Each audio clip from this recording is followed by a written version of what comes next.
fighter. He did get knocked out, though. He got kneed in the head. But the reason I'm bringing him up is because he recently posted, right? He has a wrestling academy, and he posted something on Facebook that was automatically censored because it, quote, pointed out differences in body types. And he posted this on Twitter that Facebook censored him.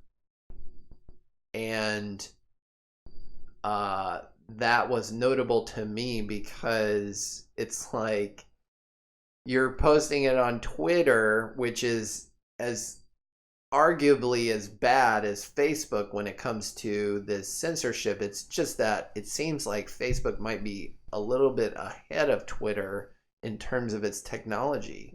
It was simply recognizing whatever was claimed to be objectionable between the sentiment of the post about the body.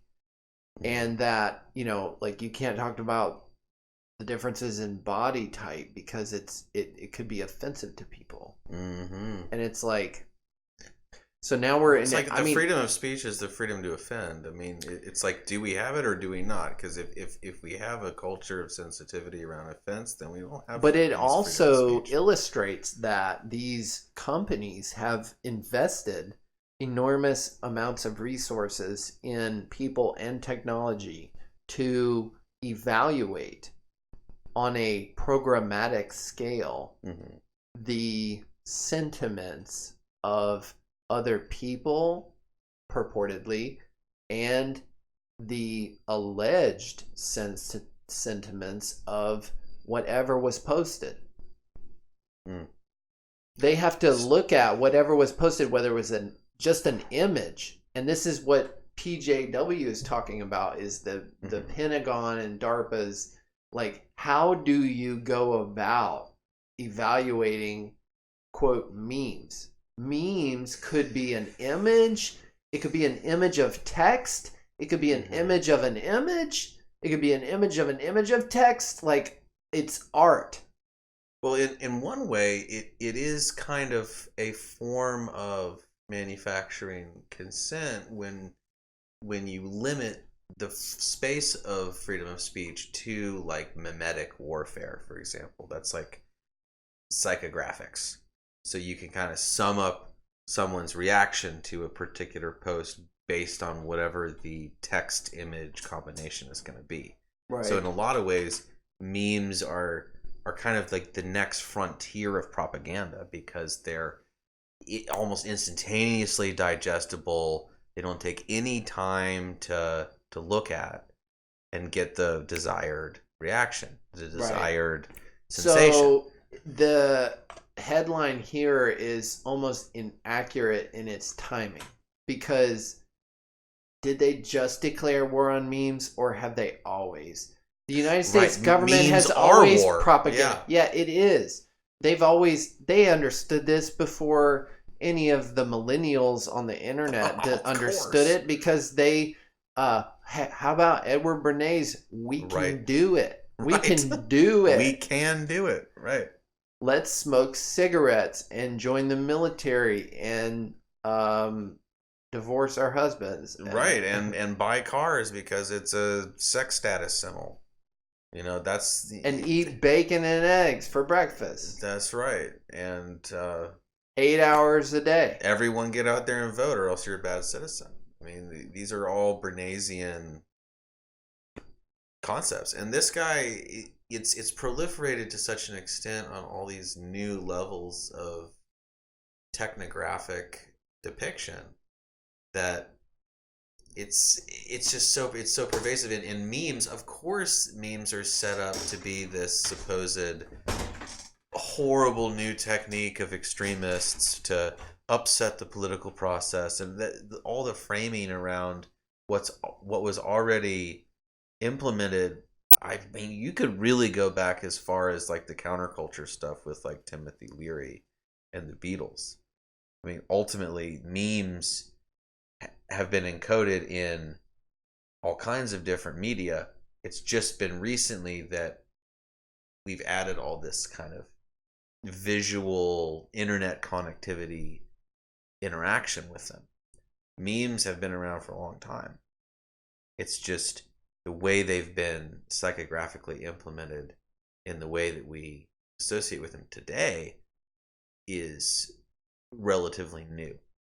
But ultimately, the concept of delivering a bunch of ideas in a efficient package is really at the heart of what a meme is.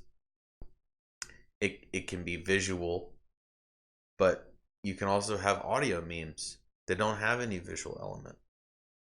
So I think that it is such a waste. yeah, It's one of it's a drip feed. right. Going back to drip feed. So you got some John Carmack right on the other side of this meme sentiment evaluation technology, on the other side of this Pentagon DARPA contract, some Mark Zuckerberg, some Jeff Bezos, some right name your executive who's getting a little slush fund to create some software that makes a claim. Right. And targets people who maybe make claims that could be deemed offensive. So this is how it's being couched, and you have people who are like the worst representatives of who ought to be overseeing what defines free speech and what's tolerable speech. It's this new thing called tolerable speech. If it's not tolerant, then it's not tolerable.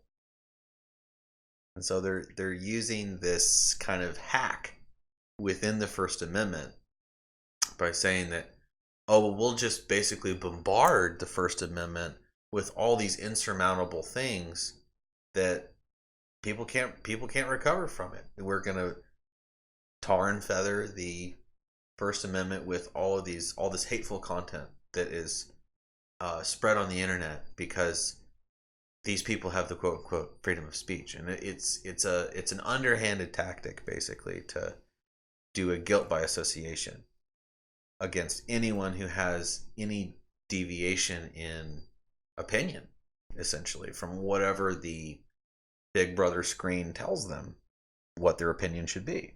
Right. So I mean, offensiveness is the most subjective, arbitrary, nothing burger category that you can possibly apply to the right to self-expression. Well, this gets into the logistics and the mechanics of what we're doing right now, right? We're sitting in a room with some equipment that is capturing the vibrations coming out of our throat. And there are entities who would license the ability to distribute that. And it is a legitimate consideration that one has to make when they get into that arena, how to handle themselves. And what's interesting to me is we are the land of the free, the First Amendment, but you've got FCC there saying you shall not say this, or else we will find this if it is distributed here or there. Oh, that just goes back to the old Stalinist tactic of show me the man, I'll show you the crime. So in other words, we have enough networking information that's going to dig up dirt, whether it's audio, visual, whatever information on any given person. And even if you're not a criminal and you didn't do anything wrong, we're going to find some way to interpret your existence as being criminal, as being mentally ill or whatever. I mean, that's the whole red flag laws.